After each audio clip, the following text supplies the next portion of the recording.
This is He Knows His Sport, bringing you that heat and that fire. Told y'all, man, I was doing 8 videos. I deliver like I say I will in He Knows His Sport fashion, bringing you that what? That heat and that fire. All right, let's get on to it. Dillian Whyte, listen, man. Shut the fuck up. I'm going to say that again. Shut the fuck up.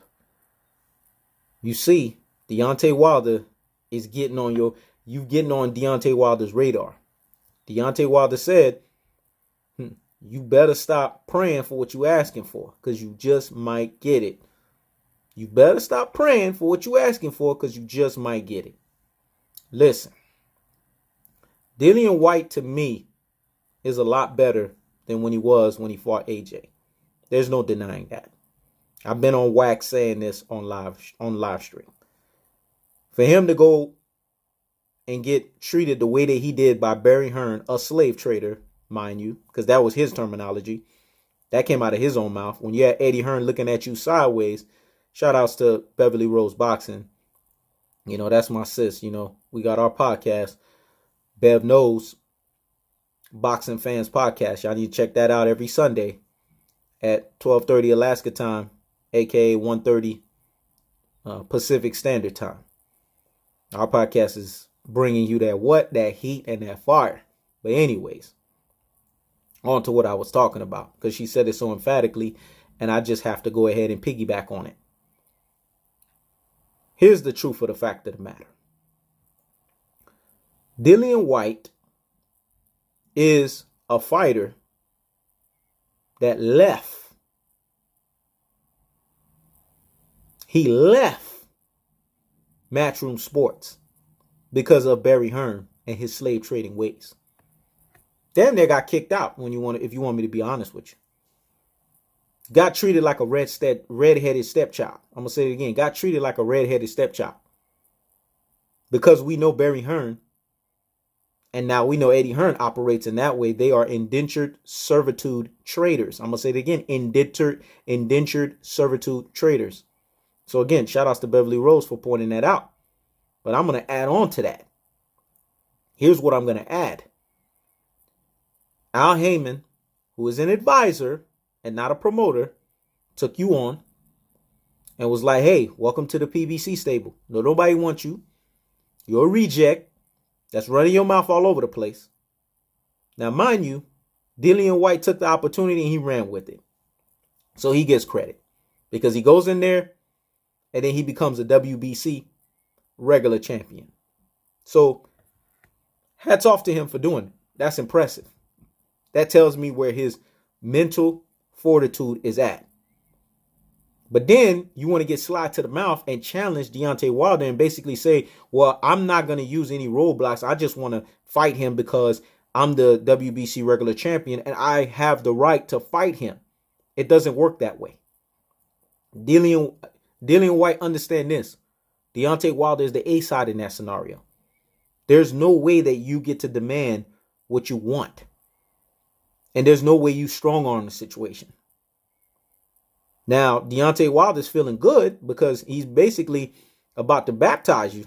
That's what it looks like because you calling him out enough. And I know the Deontay Wilders of the world and the Earl the True Spence of the world, they don't like people calling them out like that because they feel that they have to answer back. So if you call them out, you got to get baptized. But here's the thing. All Deontay Wilder asked you to do was one roadblock, which is to fight Luis Ortiz, because he wanted to see if you were credibly a champion at the WBC. That would have been a litmus test for you. But you didn't want no parts of that fight because you knew that fight was going to be hard. Now, mind you, you beat Derek Chirosa. You know what I'm saying? So you get credit for that. And nobody's going to take that away from you. You dispatched him emphatically via TKO stoppage. So I'm not going to take that away from you. You did your thing. But for us to sit here and negate the fact that you ducked King Kong Ortiz, we're not going to run away from that. Because we knew that's what you did. You didn't want that work. Because you knew it was a hard and arduous fight. And we all know Ortiz got the goods to knock you out. So I get it. You want your road to be easy so you can fight Deontay Wilder. But you're not the A side here, man. You don't make the rules. So I don't understand how a fighter that does not make the rules want to turn around and make the rules. Like I said, Al Heyman took you on when nobody else was willing to take you. You were rejected from Matchroom Sports because you spoke against AJ Devo. How dare you speak against AJ Devo, the fake celestial being, the fake god, the fake deity? How dare you? You knew you was going to get rejected and booted up out of there quick, fast, in a hurry like UPS. That's what they did. They got your ass out of there. And they didn't have no hesitation. Because it was like, hold up. He not only is he, you know what I'm saying, not doing anything worthy over here right now, but at the same time, he running his mouth against the cash cow here. We didn't get him out of there. But we know what that was about. We don't got blinders over our eyes. We knew they ran you out of there because they didn't want you to rematch Anthony Joshua. Now, mind you, Anthony Joshua got you out of there in emphatic fashion the first time. So, realistically, you don't deserve a rematch because of the way you lost. But you were a young Dillian Whyte, and the Dillian Whyte that we're seeing in front of us is not the same Dillian Whyte at that time. And I believe that Anthony Joshua got you at the right time. So I believe you should be able to have a chance to fight him again, because last time I checked, Anthony Joshua was shopping around for opponents, and the opponents he was shopping around, they were not credible. Big Titty Miller tested positive. You know what I'm saying? Big Titty Miller had how many? He was tested for 4 illegal substances. We know that. That was credible. It was on wax. So Dillian Whyte should have been the opponent that Anthony Joshua would have fought. That, to me, would have been a credible United States coming to America opponent. That would have been more credible than Andy Ruiz Jr. Let's keep it real, folks. We got to keep that thing a buck. We got to keep it 100. And we got to keep it real. Folks want to put this thing on the Deontay Wilder situation. Come on, man. Stop having the blinders over your eyes. Anthony Joshua ducked Dillian Whyte because he didn't want a hard fight for his coming to America fight. Once Big Titty Miller screwed himself over for his biggest payday, Eddie Hearn and Anthony Joshua had the biggest excuse. And all of us that were deep thinkers knew that that was what was going to happen. Because first he was shopping for Michael Hunter, which we knew AJ was going to roll over his ass, going to bulldoze his ass, by the way. Then we're talking about Andy Ruiz Jr. They have a common opponent. His name is Joseph Parker. Go look at how Joseph Parker fought Ruiz, and go look at how Anthony Joshua fought Joseph Parker. That'll let you know how that fight's going to go between Anthony Joshua and Andy Ruiz. This is why, to me, although people are sitting here saying, man, Andy Ruiz is a better opponent than Dominic Breazeale, I don't want to hear that nonsense. Dominic Breazeale must have been doing something right to get both the Joshua and Wilder fight. Come on, folks. Dominic Breazeale obviously couldn't have been a bum if he got both those guys. They weren't tune-ups.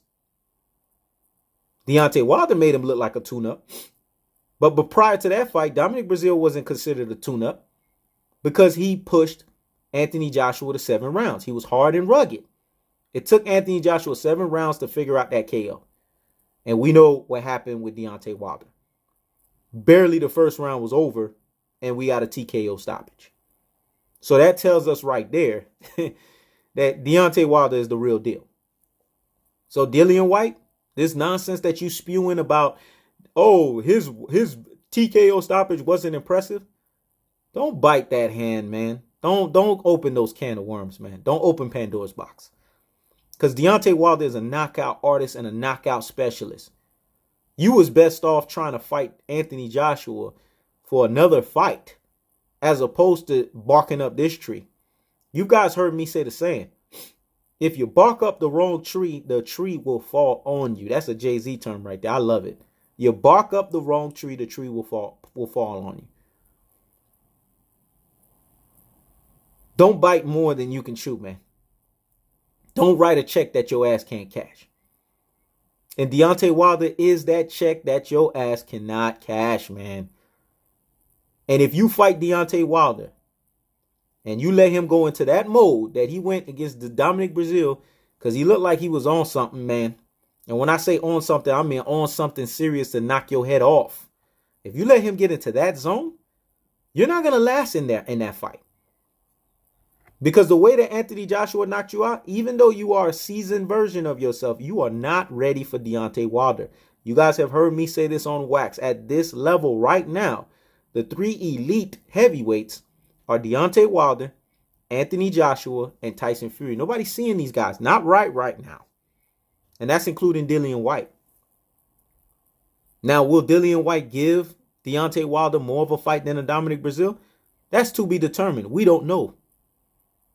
We could say that based on what we see. We could do film study and the tell of the tape, and I could tell you, based on what I see, I believe he's going to give more of a fight. But I don't know, man, with this new Deontay Wilder and this new 225 frame, because now that means he has more weight and more power behind that right hand. The touch of death. Shout outs to YC for that term. I mean, come on. The man has 2 hands that are the touch of death. I'm sorry, Dillian Whyte. You getting put to sleep. You getting put to fucking sleep. You got no chance against Deontay Wilder. So please, do not open those can of worms. Because if you do that, you're getting stomped. You're getting demolished. You're getting exposed.